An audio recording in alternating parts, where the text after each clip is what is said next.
This KFAN podcast is sponsored by Builders and Remodelers, exclusive Twin Cities provider of Elements Windows. Get the highest quality windows at unmatchable value. Visit buildersandremodelers.com for more details. Something unexpected happened after Jeremy Scott confessed to killing Michelle Schofield in Bone Valley Season 1. Every time I hear about my dad, it's, oh, he's a killer. He's just straight evil. I was becoming the bridge between Jeremy Scott and the son he'd never known. At the end of the day, I'm literally a son of a killer. Listen to new episodes of Bone Valley Season 2 starting April 9th on the iHeartRadio app, Apple Podcasts, or wherever you get your podcasts.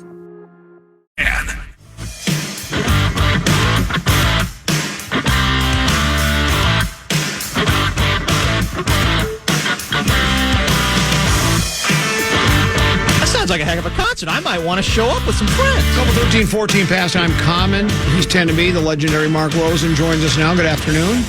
Good afternoon. I have three fresh $1 bills to pay you for your wager. What bet was that? I had Duke. You had Houston. And great basketball mind. Well, I was very honestly. I mean, I was shocked and stunned, like a lot of people. That here you go. That Duke let that lead get away, and then unfortunately for Houston, they almost had a repeat in the reverse last night.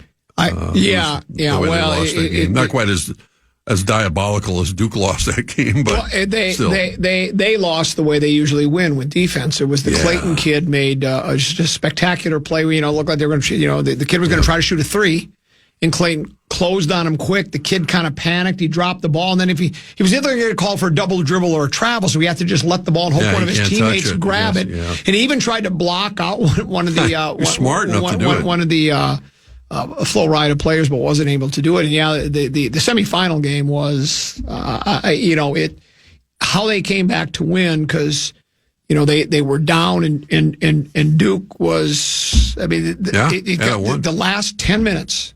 They had one field goal. Yeah, amazing. And defense just shut them down. And then the Cooper Flagg kid, that's the play they called. They wanted the ball in his hands. He got a good look. He got a good look. Yeah. He wasn't that far out, and he just left it a little bit short off the rim, and that was it. And then Houston went in. And then, of course, a defensive play lost it last night. It was minute to go. They didn't even get a shot off. They had two possessions and never got a shot off. And it turned the ball over 3 times, and it was just ugly. But, yeah, Flo Rida wins their third national title. Was it Billy Donovan, I believe, was the coach that won it the first 2 times. Yeah. And Noah and Corey Brewer and all those guys. And our guy, why do I always forget the Houston coach's name? Kelvin Sampson. And he still has not won his national I felt bad. I wanted him to win. Yeah. He's he is a defensive genius, and he works those kids, and they know how to cover. And you could see they shut down Clayton completely. Yeah, in the first half he had nothing. Zero. I mean, that's almost impossible. Guy went 34 the game before. Right. So, I mean, he had his strategy laid out, and everything was working well for him. But, people talk about, well, they did this, and Duke, they choked. I mean, it's basketball. I mean, a lot of weird things happen in the last couple of minutes, not just, in the NBA, but college basketball. And we saw great examples of it. Yeah, the clickbait writers like to do the Duke choked, and then it was Houston choked, and I don't think it was a choke on either team's part. It's part of the mayhem of March Madness, and Houston just executed brilliant defense again. I don't think Duke choked. They just were. It wasn't like Russell Westbrook missing a layup. Right, exactly. You know what that's a choke. I figured out why he did that. You want to get his coach fired? Altitude. Oh, he did that today. Well, because it was a full game plus 2 overtimes, and it was just too much for him. He ran out. Well, he had enough gas to come back and fall Nickeil Alexander-Walker. Well, he couldn't stop himself from not falling because he was exhausted because he was having trouble breathing. Pretty stunning to see that the Nuggets fired their head coach and their GM today. Well, yeah, we'll get to that. Sure. My first question, though, despite all of your efforts, you were not able to get a selfie with Bob Dylan. No, that's funny. No, we went down to Mankato. Lawyer Lambert and I went down to Mankato, being the geezers that we are, and we were pretty much that same, age demographic. I ran into a lot of folks. I mean, there were a lot of kids, I think, who had seen the movie A Complete Unknown, who were maybe new Dylan fans, or their parents had introduced them to Bob Dylan.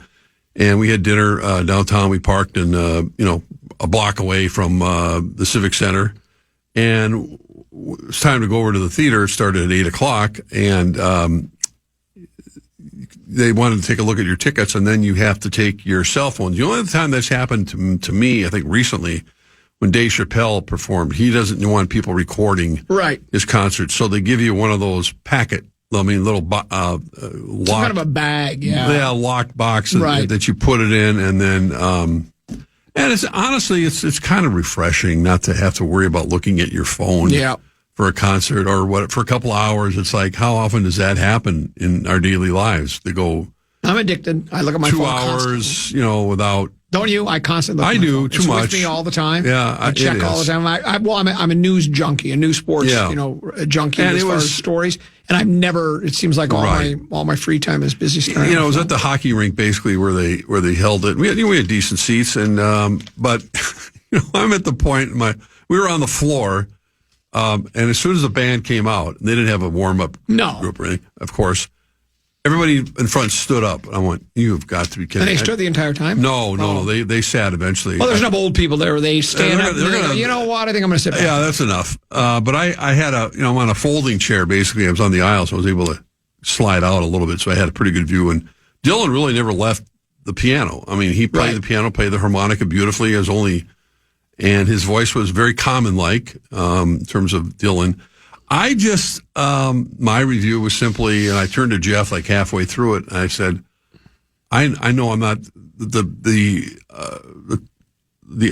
typical. I was saying I know a lot of his music. I just said to him, "Have you heard of any of these songs?" He goes, "No." Yeah. They all kind of sounded alike. And I think this was a case where the audience needed the teleprompter to understand, he's still in good voice, if you want to call Dylan in good voice, whatever you think of it. And he plays the harmonica beautifully, his piano. And I'm sure the lyrics are incredible. I mean, this is why he won a Nobel Prize. I couldn't understand him. I mean, that's Dylan. But that's Dylan 30 years ago, right? I mean, so it was just it got to the point going, okay, I don't think he's going to launch into his greatest hits a medley of them in the last half hour. No, he, and I know he went to Wisconsin the next night. I think it was pretty, obviously it's the same show. He, I've never talked to him. I don't text and talk with him more than most I didn't people know that. Okay. And I don't really follow his career that closely. Right. But you get to that point, I think I read the review, and I think it was Bream's review. Yeah, he did. I read it too. And he seemed to indicate that most of the songs were from much more recent vintage, including his latest album from a couple of years ago. And that's what he wants to do because, Bream even had in his story, the 3 or 4 most popular songs of Dylan and the exact number of times he's played them in concert. And one of them was 2,000 times. So it's like, I just don't think he wants to go tangled up in blue, even though a lot of people in the crowd might want to hear that. They like to hear a couple of the songs they grew up with. Because I know I would. If I went, I'd like to hear him do a mixture. Knock, knock, knocking on heaven's door. Right. Something. Oh, mama, can this really be the end to be stuck inside a mobile? That's very good. See, I didn't have to go as it turns out. I could have done it for you. Yeah. But it's like, I've talked to a couple of people friends of mine that are really into music like I am. And I once saw Bruce Hornsby, and he burst onto the scene in the middle 80s, Bruce Hornsby and the Range. And his biggest hit was That's Just the Way It Is. And then he had Mandolin Rain and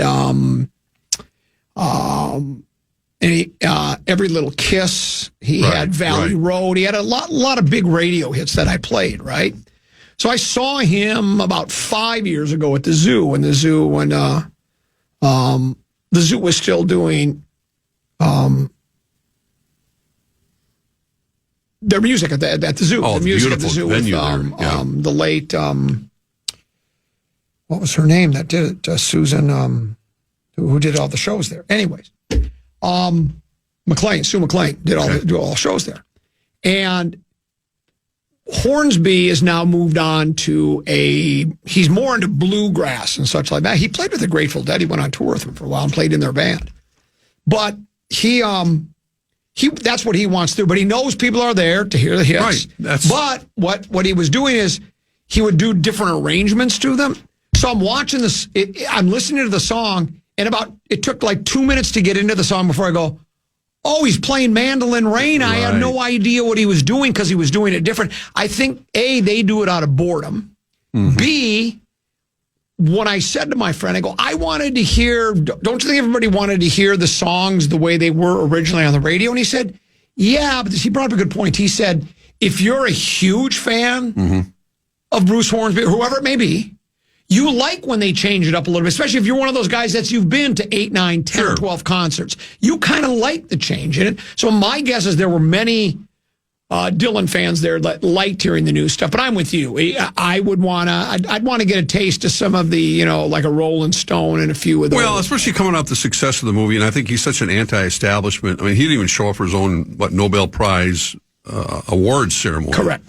And that's Dylan. But he has his Minnesota roots. Doesn't acknowledge the only thing yet Tommy ever spoke was to introduce his band, and that was it. And you could have done it a lot of ways. I'm sure there were younger people there, even kids that I saw that maybe were with the parents and said, hey, we saw the movie. I'm sure you can't wait to hear him, sing. Right. And this didn't happen. And that's Dylan. I mean, you can't be upset about it. I'm glad I went. I'm glad I heard him sing at 83, still in good voice. And I have a lot of admiration for anyone who can do that. And he continued on his concert tour. Now, I'm going Thursday night, as it turns out, to go see AC/DC at U.S. Bank. Huh? Yeah, I was just going to hit the same thing. You're going to go see AC/DC? Yeah, I bring the earplugs. Well, I'm not going to be on the floor for this one.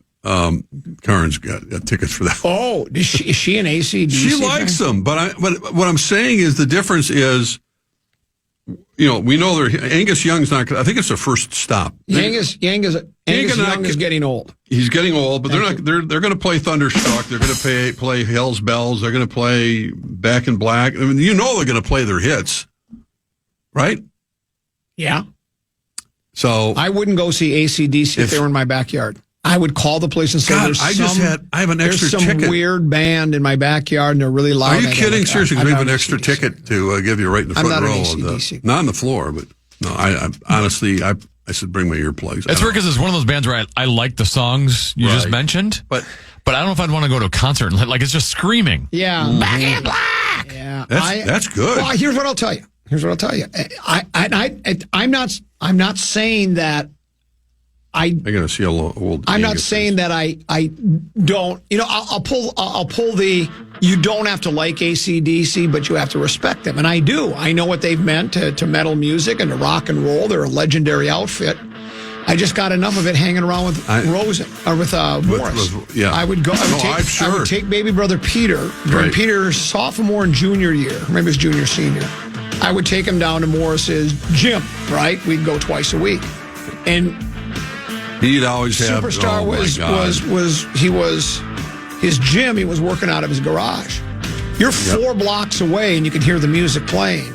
He had a great album collection, mostly heavy metal. You're right, and it's just like it was too much for me. That's why I couldn't. I would always drop Pete off, and then I would go get a cup of coffee, then come back at the end. But I just couldn't. My brain couldn't take AC/DC at decibel level. Angus is 70 years old now. There's another typical. Who would have thunk it? Do you think they'll play my favorite song, Cat Scratch Fever, or not? That is one of their best.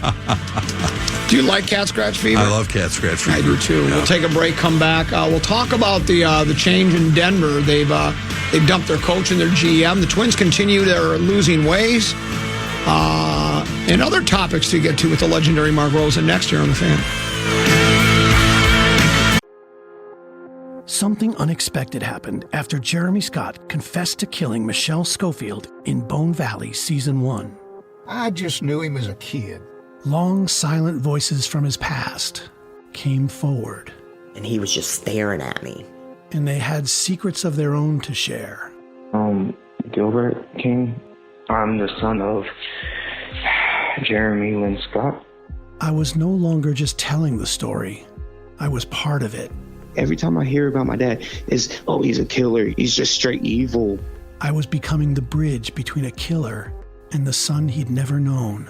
If the cops and everything would have done their job properly, my dad would have been in jail. I would have never existed. I never expected to find myself in this place. Now, I need to tell you how I got here. At the end of the day, I'm literally a son of a killer. Bone Valley, Season 2. Jeremy. Jeremy, I want to tell you something. Listen to new episodes of Bone Valley Season 2 starting April 9th on the iHeartRadio app, Apple Podcasts, or wherever you get your podcasts. And to hear the entire new season ad-free with exclusive content starting April 9th, subscribe to Lava for Good Plus on Apple Podcasts.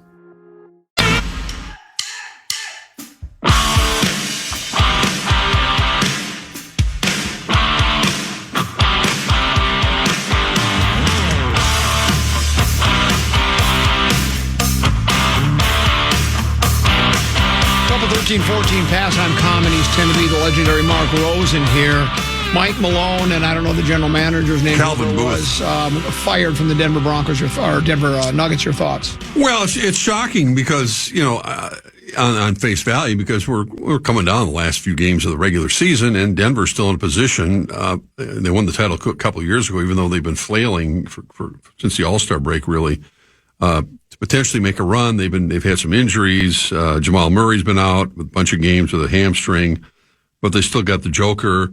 But I think you can tell in watching some of their games, this not even the same team. The Wolves eliminated them last year, hell of a series.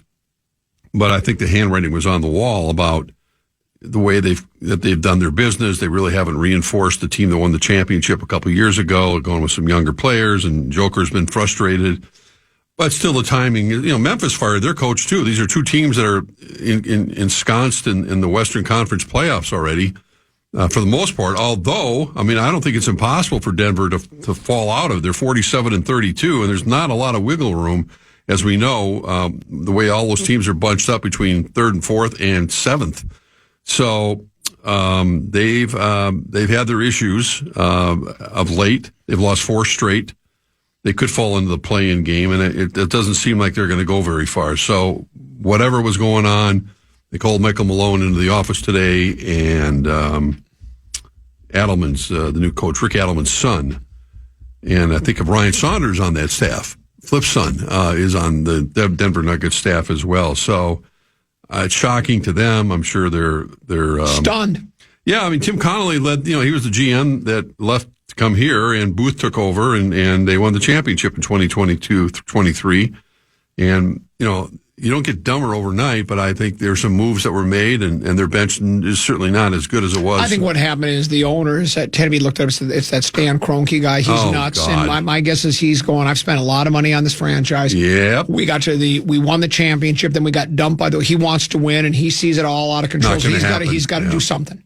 And so then he probably saw Malone after they lost to the Wolves rest all of his players, and he's going, why are you resting players? We have to win games. We got to win. My guess is he just went nuts. He probably did. Unless there's something behind the scenes. I know. That could be something that's been building for quite a while, but it's still a soft burn, a slow burn, basically. But where do they go from here? What's going to happen with Joker? His future? There's already speculation that he's going to end up going somewhere else after this. Now, I don't know what his contract situation is, but it's odd that the timing. It's rare that all these teams that are basically mailing it in right now and looking the tank to get a better draft pick aren't firing their coaches at the moment. But Memphis and Denver, two teams that are going to be in at least the postseason, if not the playoffs, have fired their coaches in the last week, and you got 3-4 games to go, and that's it.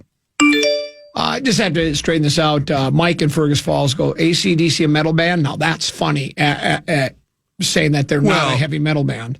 Let me just explain it to him how it works. You're the music maestro.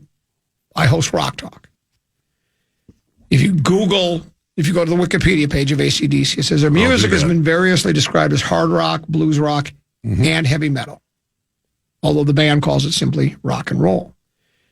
If you ask the question, is ACD metal or heavy metal, it says it's been described as hard rock, blues rock, and heavy metal. All the band calls it simply rock. They are cited as a formative influence on the new wave of British heavy metal bands.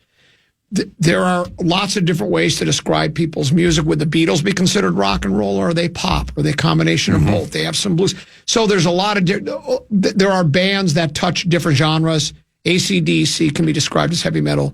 Don't just stick to listening to the radio and leave the music analysis to me. Okay, just so you know. Yeah, I'm reading the same thing. I don't know. Your Wolves club, they're in it's what we call a log jam. Boy, is it ever. The Wolves could get Can they get to the third spot mathematically, right? I think they mathematically can. And they can go as far down as to 7, right? Or I don't know if they could get to 8, but certainly down. No, they can get to 8. They can get to 8. They're in 7 right now. They're tied, and Memphis is 8, and they're tied. Okay, so they can get anywhere from 3, depending on the mathematics, all the 3 way to 8. Down to 8. Right. Your thoughts? Well, I mean, it starts. They looking at their schedule. They got 2 very winnable games.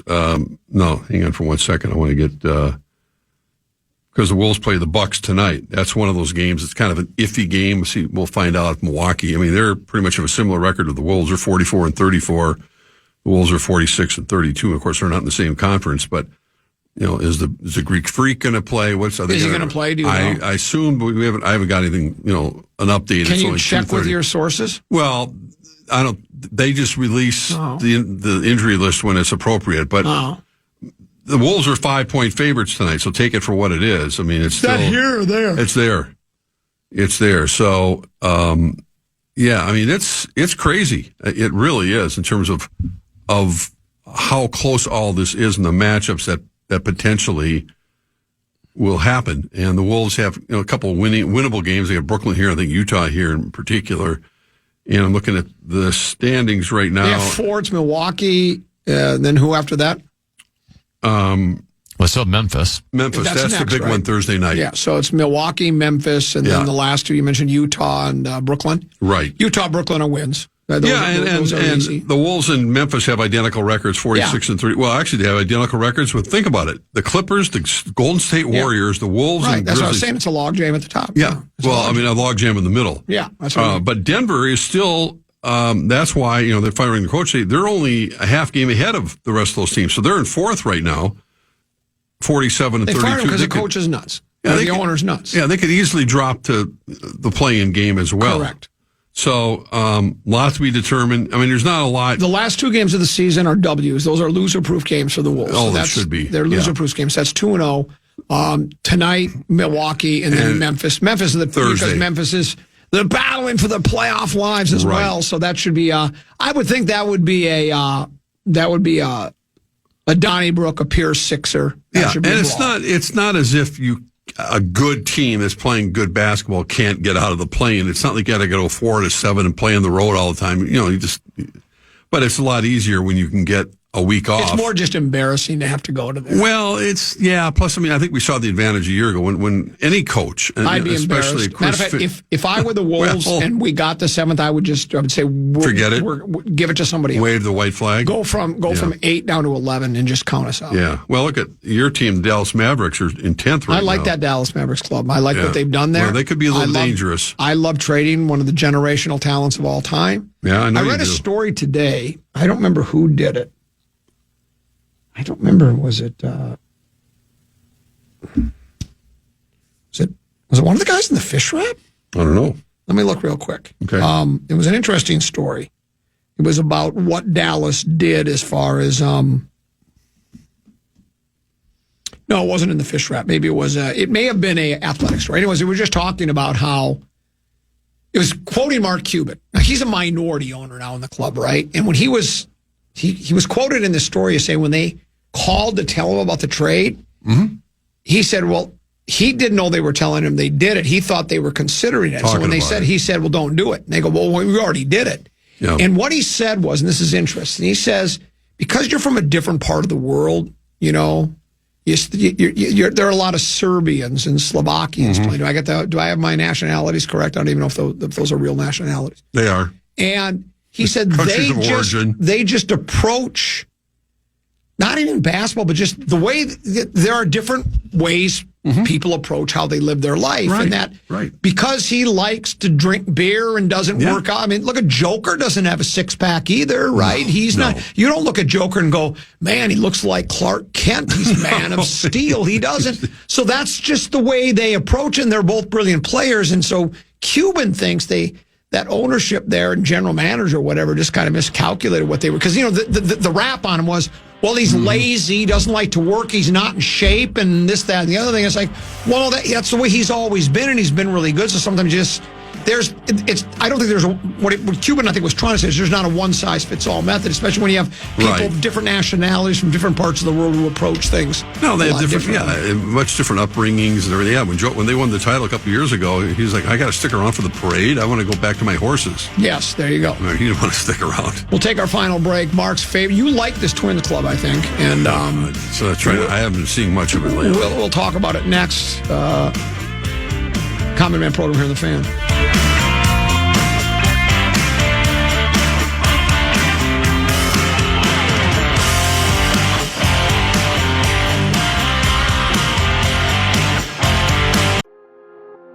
Something unexpected happened after Jeremy Scott confessed to killing Michelle Schofield in Bone Valley Season 1. I just knew him as a kid. Long, silent voices from his past came forward. And he was just staring at me. And they had secrets of their own to share. Gilbert King. I'm the son of Jeremy Lynn Scott. I was no longer just telling the story. I was part of it. Every time I hear about my dad, it's, oh, he's a killer. He's just straight evil.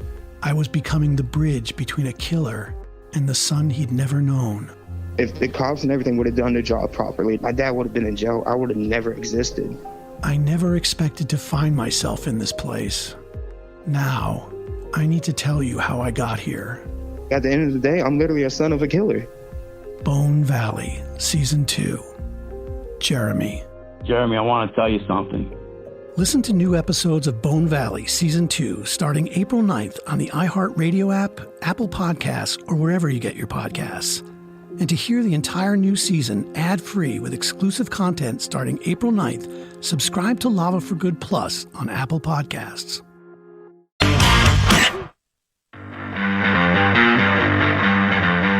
That sounds like a heck of a concert. I might want to show up with some friends. Couple 13-14 past Common Man program commentator Mark Rosen. Last segment of the show, Minnesota Twins, your favorite ball club. You were there from the very beginning, 1961 at Metropolitan Stadium. You loved it. You still love this team. They are 3-7 on the year, 2-1 against the White Sox, 1-5 against everybody else. If it weren't for the White Sox, that's what everyone says. Yeah, it's went for the White Sox. Yeah. Went for this division. They lose at Kansas City, first game of a 3-game set at Kauffman. Your favorite player, you probably watched yesterday. You'll watch again tonight. You love Bobby Witt Jr. I do like Bobby Witt Jr. They lost 4-2. Again, they had 3 hits, first or second inning, and then in the same inning. And then after that, they only had 4 the rest of the game. The bats were just not very good. 2. Tom Kelly used to always say, if you can pitch and play defense, you give yourself a chance to win the ball game. They did not play defense very well. Buxton, I don't know if he was charged with an error. One bounced off the glove in the outfield. Yeah. And then they had another gaffe in the field. Which one was that? There were 2 errors or another gaffe. I saw the beginning of the game and then I flipped. What? The basketball game was this to be starting. I don't know. I watched. I got home in time to see some of they were up. Was it Sunday? They were up 7-1. Or Houston? It was Bader who had it. Bader. Yeah, 7-1. Can't lose a game like that at home. Yeah, well, that was the game before. I know that's what I'm saying. That's the one I was watching, and Griffin Jacks gave up a 2-run jack, to the ninth inning. So the two errors. I don't know if they were called errors, but they were fielding gaffes that allowed they allowed a run to score. Simeon Richards-Woods was only the second Twins pitcher to record an out in the 6th inning of a game this year. Pablo went 7 the other day. That's the deepest anybody's gone into a game. Starting pitcher has been sketchy as best. The bullpen didn't hold on to a lead the other day. As you just mentioned, they were up 7-1 and they lose. The bats, other than Bader's been brilliant. He's been the best player on the team. It's a good thing we signed him in the offseason. Yeah, he looks good. Buxton and Correa both 0 for 4 again yesterday.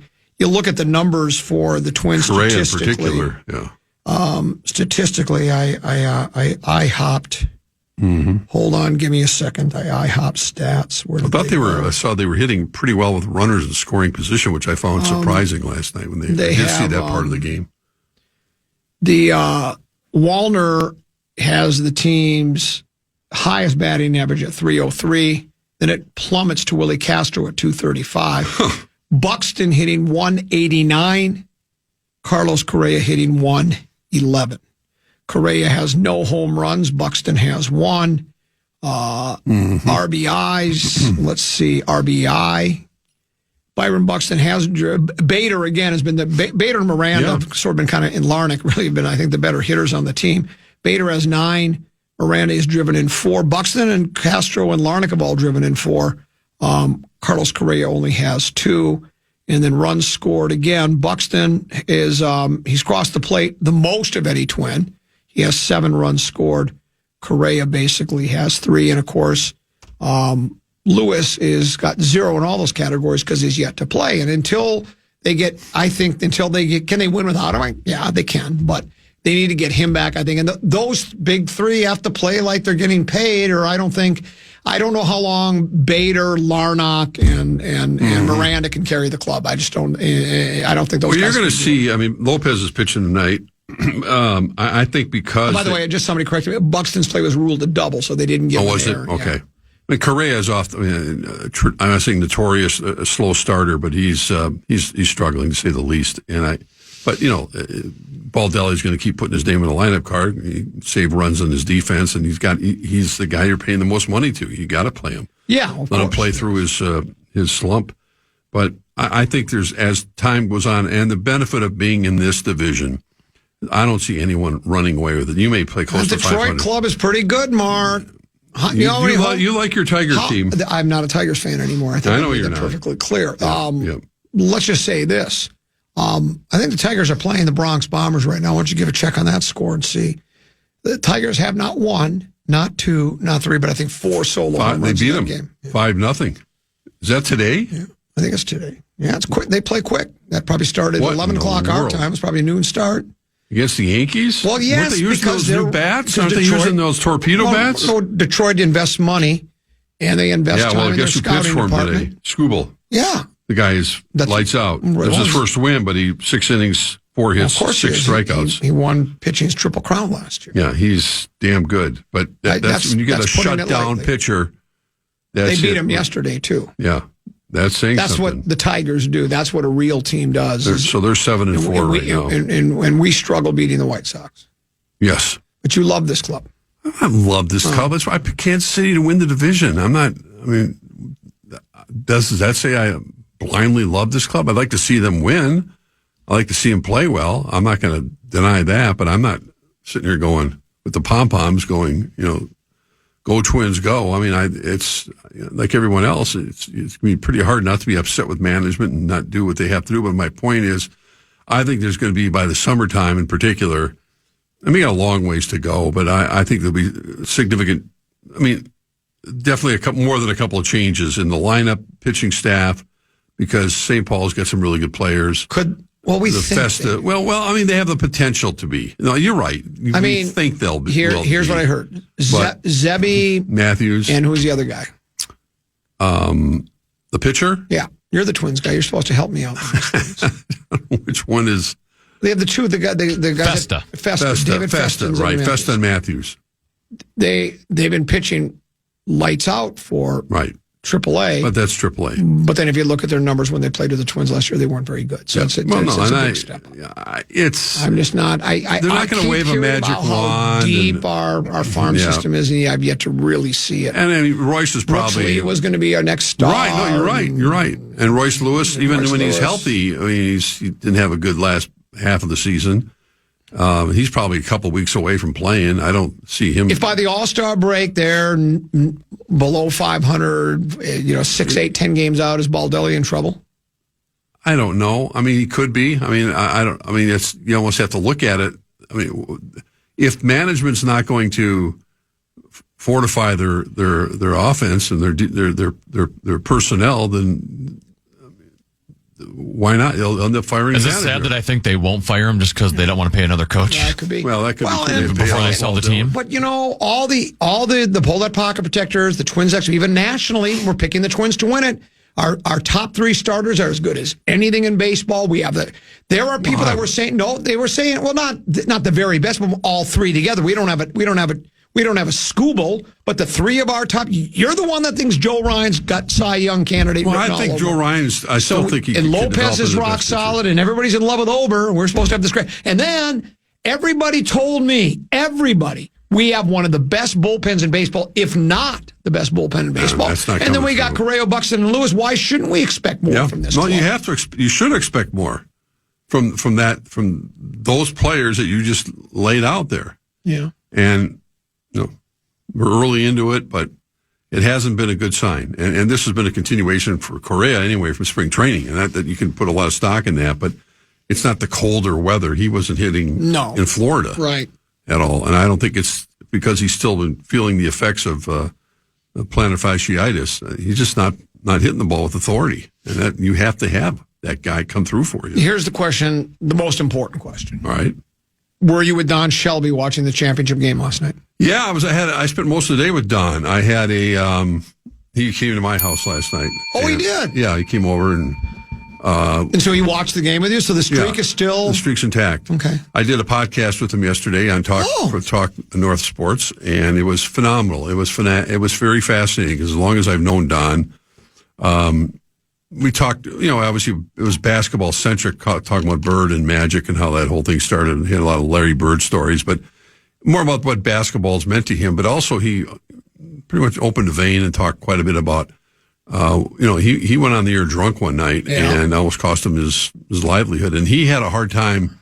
He had to say to himself, do I want to, when the news director said, you got a choice, either you go to rehab on Monday, or I will make sure you will never work in this business again. Yeah.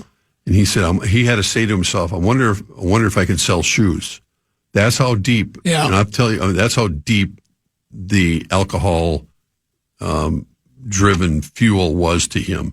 And of course, he made the decision to go to rehab, and he's been sober 34 years, whatever.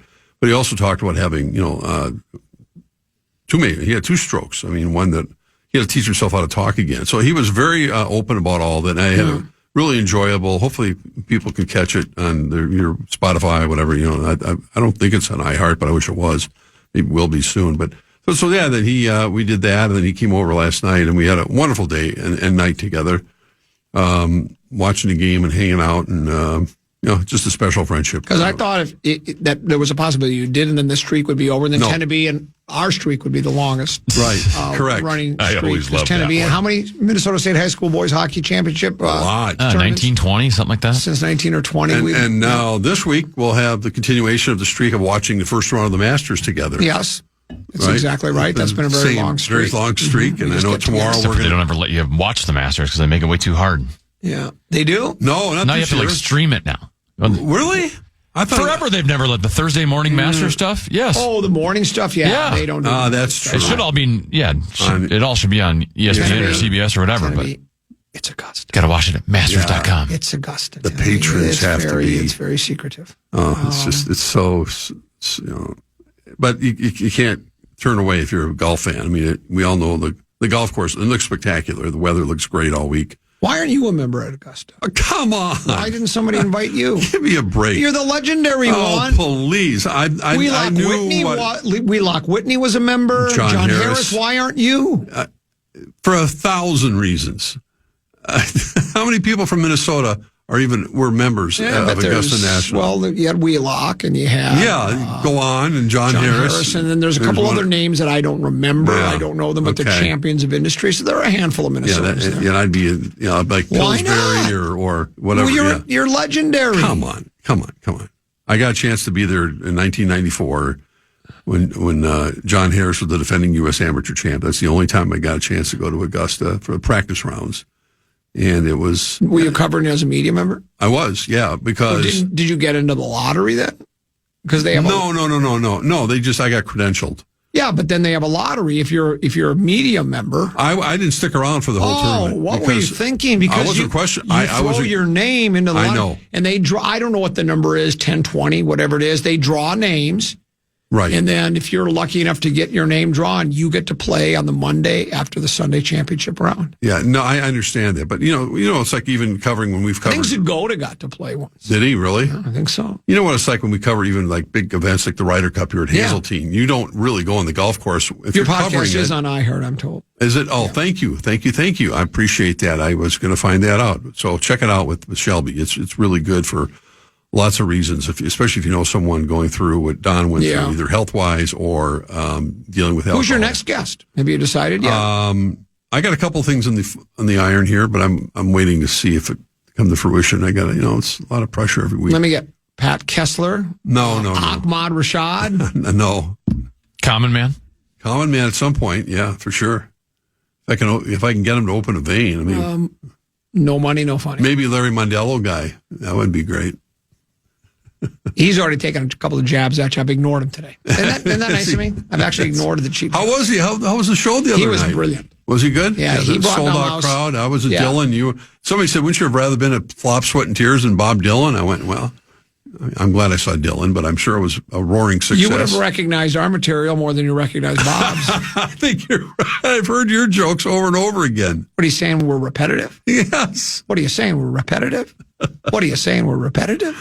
Meat Sauce even delayed his trip to Naples, I think, for a day because of flop. Well, then here's what a fraud is. So now he always wants me to close so he can just leave when he's done with his set. He'll like to catch the next morning. But that's just not this show. Every show. It's every show now. That's what I'm trying to say is he's now he wants me to close. I think that's why he got booed off the stage. He intentionally didn't do as good so he can go, well, I just can't close anymore. Then he gets to leave. So in other words, the way they had it set up at Styx at Dahlgreen Golf Course, we were in one corner of the room, and the stage was a very small stage too. It was just, it wasn't more than 4x4, 3x3, and then right behind it was the green room. All the green room was it was like a triangle. There was 3 shower curtains blocking off the back. There happened to be a door that was in that area. Escape door. That went out to a deck and then went. And so as soon as he said, I love all you, thanks for listening to the podcast, he left. He goes in, he was gone. Yeah. I'm closing the show to thunderous applause. He was home by then. He's already home. Yeah. Wow. Well, you had a flight to catch. Well, that's still not a good excuse. Not the next morning, not Friday. But here's what did happen to him. He apparently was on a high-speed chase on dirt roads with his lights off, avoiding Chaska police. Whoa! Because they put out a warrant for our arrest for stealing. So he had to do some fancy driving, like impersonating a comedian. Yeah, in the old moonshine days. Of course, when you're out on the back roads trying to avoid law. Before he was having to avoid law enforcement. It was like John Dillinger days. That's exactly what it was. Yeah. Matter of fact, what I do is I have a extra set of license plates. Oh, you flip I flip my plates on my car, so then when they're looking for me, they can't find me. Wow, it's grand larceny, is what it is. That's the tour next time. We Grand literally Larceny tour. The federales should come after us on racketeering charges. Now, are you done, or is this it? We have one more this year. One more this year? One more this spring. Okay, that's only April. May 31st, we're going to be at Birdie's Golf in Woodbury, and then we're done. Then we got to reevaluate. I don't know how you wouldn't keep it going if you're selling out. Well, that might have just been an anomaly. I just think they're really good at marketing over there. They were able to sell. So we're thinking of getting ready for the Murmur, Tenemy. We're thinking of taking next fall and next spring off in the Twin Cities. What? Oh my gosh! Can you above average? We're going on the road? Just go outstate, because we've not been to Fargo in about 3 years. We've not been to Duluth in 2 years. We haven't been to Rochester in 5. We haven't been to Mankato in 2 years. We haven't been to Brainerd in about 5 years. So we're thinking about taking it out on the road. And then all of a sudden, have you ever heard the old saying that I just made up? Absence makes the heart grow fonder. Of course. So maybe then the people in the Twin Cities will go, boy, we haven't seen him in a while. Yeah. I bet they got a lot of new material. Huh? So then they'll think we have new material. So then we can get him to come one more time. Sure. In 2027. And then at that point, they'll say, well, this material hasn't changed at all. Yeah. And we'll say, well, we didn't say it had changed. We just said we took a year off. I think you're underestimating how many people from the Twin Cities are now going to travel to Fargo and Brainerd.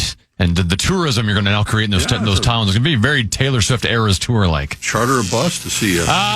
Okay, maybe they won't travel because everyone in Fargo is going to sell out all the tickets before they even get a chance. You don't have to make fun of it. What cheap shot do you have back over there? I was just thinking Rosie could maybe work with his Minnesota sports and events people, Wendy Blackshaw and her team, and get you guys, some bigger venues around here. Gargie, that's a great idea. Rosen knows everybody. Yeah. And they're trying to get Olympic trials and stuff, but I'm sure they'd love to work on this. You guys could sell it. Absolutely. Well, on that note, Gargie has a great idea. There you go. Here's the beauty of it. Usually it takes a while for me to get out of here, picking up all my stuff, right? Yeah, you're flying out of here. I'm arrogant. However, I have a tea time at 3:45. Before this music ends, I'm going to be in my We all love golf season. Yeah. On the front end, the back end, we love golf season. Thanks a lot. I'm just amazed you did the last segment. Not everyone would do that. Yeah, you're right. Next time, record a couple of questions for Rosie, and we'll play them. Yeah, there you go. Perfect. Tomorrow we make our Masters picks. You guys. We'll see you tomorrow at 2 o'clock. Yes, Kennedy, thanks for having me. Hey, great job. You as well. We enjoyed our visit. We are back tomorrow at 12 noon. Stick around, Big Ticket JG. They are next, right here on the Fan. Good morning, good afternoon, and good night, Minnesota! And good night, folks. And good night, Mrs. Calabash.